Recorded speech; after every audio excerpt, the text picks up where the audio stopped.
ಜನರು ನೆಮ್ಮದಿಯಿಂದ ಜೀವಿಸ್ತಕ್ಕಂಥದ್ದು ಇದೆಯಲ್ಲ, ಅಂತ ವಾತಾವರಣ ಇದೆಯಲ್ಲ,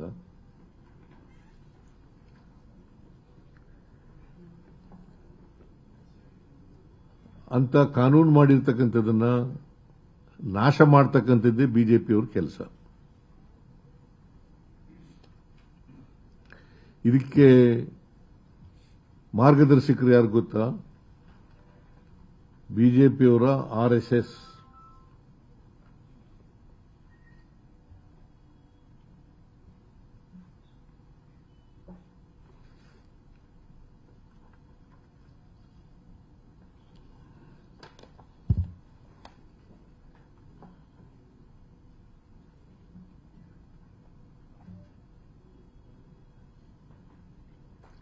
ಇದನ್ನ ಮಾಡಿ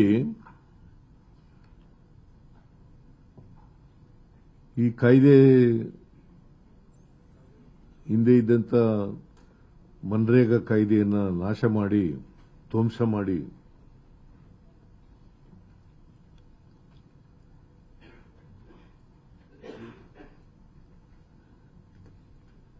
ಅದರಿಂದ ಉಪಯೋಗ ಯಾರಿಗಾಗ್ತಾ ಇದೆ ಅಂದರೆ ಕಾರ್ಪೊರೇಟ್ ಕಂಪನಿಗಳಿಗೆ.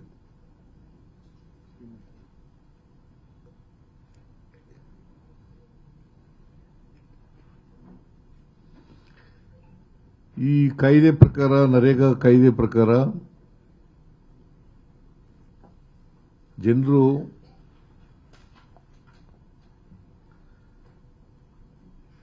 ರೈತರು, ಕೂಲಿ ಕಾರ್ಮಿಕರು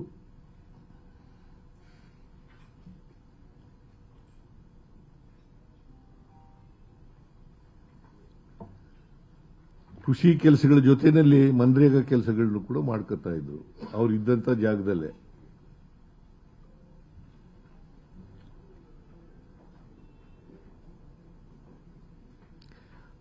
ಆ ಮೂಲಕ ಹಳ್ಳಿಗಾಡಿನ ಆರ್ಥಿಕತೆಯನ್ನ ಕಟ್ತಾ ಇದ್ರು.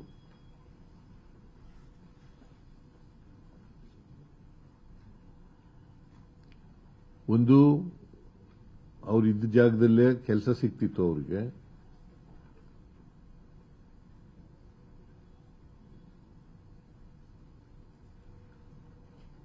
ಅವ್ರ ಮಕ್ಕಳುಗಳನ್ನ ಹತ್ತಿರದ ಶಾಲೆಗೆ ಕಳಿಸಬಹುದಾಗಿತ್ತು.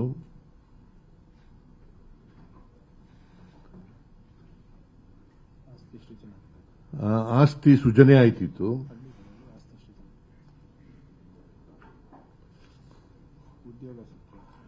ಆಮೇಲೆ ಅವರಿಗೆ ಉದ್ಯೋಗ ಸಿಗ್ತಿತ್ತು. ಆಮೇಲೆ ಉದ್ಯೋಗ ಕೇಳಿ ಪಡಿತಕ್ಕಂಥ ಹಕ್ಕು ಅವ್ರಿಗಿತ್ತು.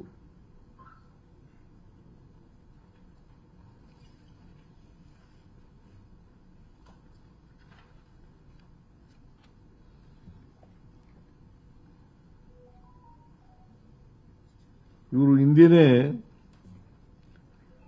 ಈ ನರೇಗಾ ಕಾಯ್ದೆ ಇಂಟ್ರೊಡ್ಯೂಸ್ ಆಯ್ತಲ್ಲ 20 ವರ್ಷಗಳ ಹಿಂದೆ ಮನಮೋಹನ್ ಸಿಂಗ್ ರವರ ಕಾಲದಲ್ಲಿ, ಆಗ್ಲೇನೆ ಬಿಜೆಪಿಯವರು ವಿರೋಧ ಮಾಡಿದ್ರು.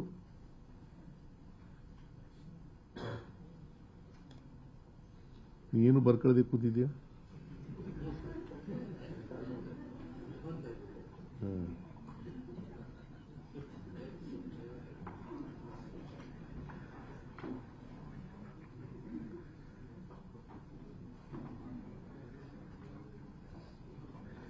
ಆಗ ಇದನ್ನ ಈ ಫುಡ್ ಫಾರ್ ವರ್ಕ್ ಅಂತ ಇತ್ತಲ್ಲ, ಫುಡ್ ರೈಟ್ ಇತ್ತಲ್ಲ, ಸ್ವಾವಲಂಬನೆ ಮಾಡ್ತಕ್ಕಂಥ ರೈಟ್ ಟು ಫುಡ್, ಇದನ್ನ ಮುರಳಿ ಮನೋಹರ್ ಜೋಶಿ ಅವರು ಗೇಲಿ ಮಾಡಿದ್ರು.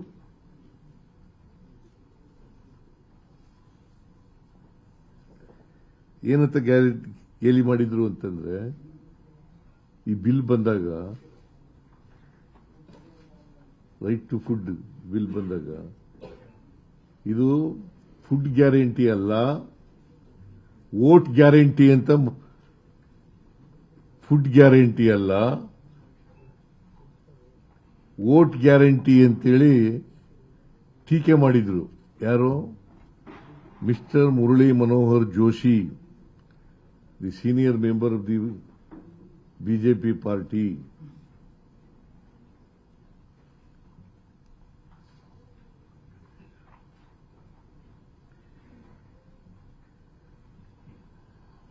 ಆಮೇಲೆ ಬಿಜೆಪಿಯವ್ರ ಸಾಧನೆ ಏನಪ್ಪಾ ಅಂತಂದ್ರೆ, ಈಗ 11.5 ವರ್ಷ ಅಧಿಕಾರದಲ್ಲಿ ಇದ್ದಾರಲ್ಲ, ಅವ್ರ ಸಾಧನೆ ಏನಪ್ಪಾ ಅಂತಂದ್ರೆ ಯೋಜನೆಗಳನ್ನ ಹೆಸರು ಬದಲಾಯಿಸೋದು.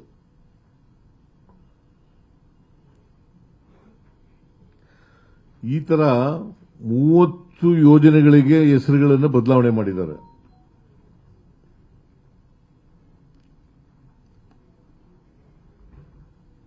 ಅಥವಾ ರಿಪೀಲ್ ಮಾಡಿದ್ದಾರೆ. ಕಾನೂನುಗಳನ್ನೇ ರಿಪೀಲ್ ಮಾಡೋದು. ಈಗ ಉದಾಹರಣೆಗೆ ಹೇಳಬೇಕು ಅಂತಂದ್ರೆ, ನಿರ್ಮಲ್ ಭಾರತ್ ಅಂತ ಇತ್ತು, ಅದನ್ನು ಸ್ವಚ್ಛ ಭಾರತ್ ಅಂತ ಮಾಡೋದು.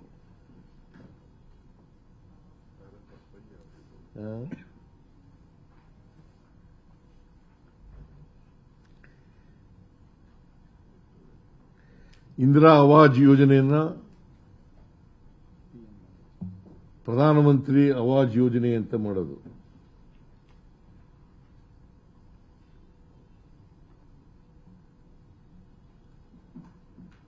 ಪಂಚವಾರ್ಷಿಕ ಯೋಜನೆಯನ್ನ ಎಂಥದ್ದು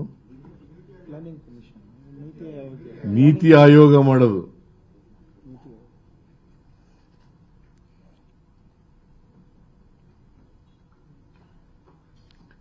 ಈ ರೀತಿ ದೇಶದ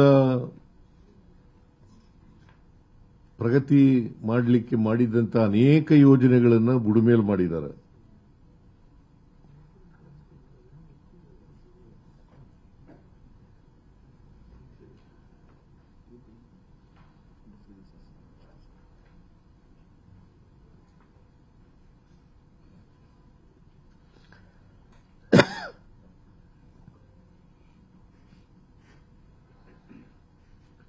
ನಾನು ಇದನ್ನೆಲ್ಲ ವಿವರಗಳನ್ನು ಕೊಟ್ಟು ಪ್ರಧಾನಮಂತ್ರಿಗಳಿಗೆ ಪತ್ರ ಬರೆದಿದ್ದೇನೆ. ಎಷ್ಟನೇ ತಾರೀಕು ಅದು? ಡಿಸೆಂಬರ್ 30ನೇ ತಾರೀಕು ಪತ್ರ ಬರೆದಿದ್ದೇನೆ.